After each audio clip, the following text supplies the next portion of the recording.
AP PCC chief YS Sharmila Tirupati, Chittoor జిల్లాల కాంగ్రెస్ కార్యకర్తల సమావేశానికి హాజరయ్యారు. తిరుపతిలో నిర్వహించిన ఈ కార్యక్రమంలో ఆమె మాట్లాడుతూ ప్రధాని నరేంద్ర మోదీపై తీవ్ర స్థాయిలో విమర్శలు చేశారు. ఇచ్చిన మాటను ఒక్కటి కూడా మోదీ నిలబెట్టుకోలేకపోయారని షర్మిల విమర్శించారు. పోలవరం ప్రాజెక్టుకు జాతీయ హోదాతో 90% నిధులు తామే ఇస్తామని మోదీ ప్రకటించారని, ఆ హామీ ఏమైందని ప్రశ్నించారు.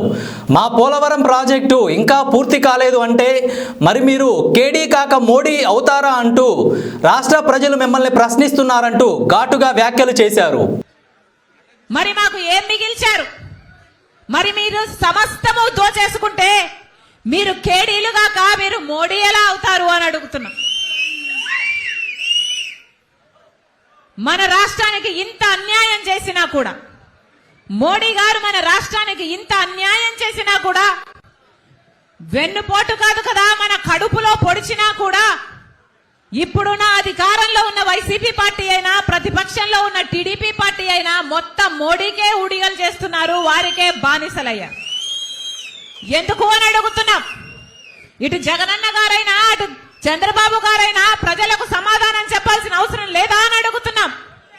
మోడీ మనకు ఏం చేశాడని మీరు బానిసలయ్యారు? మోడీ మనకు ప్రత్యేక హోదా ఇస్తే బీజేపీ పార్టీతో మీరు దోస్తీ చేయండి, ప్రజలు కూడా హర్షిస్తారు.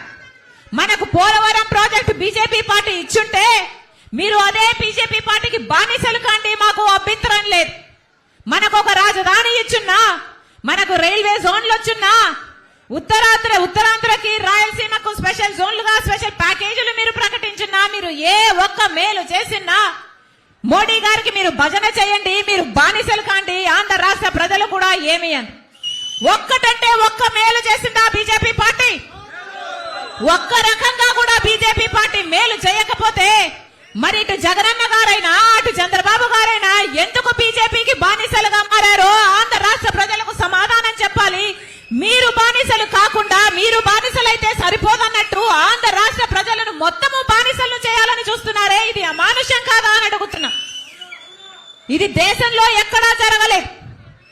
బీజేపీ పార్టీ ఒక్క ఎమ్మెల్యేని గెలుచుకోకుండా, ఒక ఎంపీని గెలుచుకోకుండా ఆంధ్ర రాష్ట్ర ప్రజలు రాజ్యం ఏలుతున్నది ఎవరు? BJP party. ఈ బీజేపీ పార్టీకి ఈ రెండు పార్టీలు బానిసలయ్యాయి కాబట్టే ఈ రోజు ఆంధ్ర రాష్ట్రం బీజేపీ వశమైపోయింది, బీజేపీ కైవశమైపోయింది. వీళ్లకు ఏమీ చెయ్యకపోయినా సచ్చినట్టు మాకే ఊడిగలు చేస్తారు అని బీజేపీ పార్టీ అనుకుంటుంది కాబట్టే ఈ రోజు మనకు ఒక్కటంటే ఒక్క మేలు కూడా చేయలేదు బీజేపీ పార్టీ. మరి ఇలా బీజేపీ పార్టీకి బానిసలుగా అయిన వాళ్ళ కోసం ప్రజలు ఎందుకు నిలబడాలి? వాళ్లకు ఎందుకు ఓట్లేయాలో ప్రజలు ఆలోచన చేసుకోవాలి. హంద్రీనివా ప్రాజెక్టు రాయలసీమకు రత్నాల సీమగా మార్చే ప్రాజెక్టు, రాయలసీమను సస్యశ్యామలం చేసే ప్రాజెక్టు. హంద్రీనివా ప్రాజెక్టు 6,50,000 ఎకరాలకు నీళ్లిచ్చే ప్రాజెక్టు. 33 లక్షల మంది ప్రజలు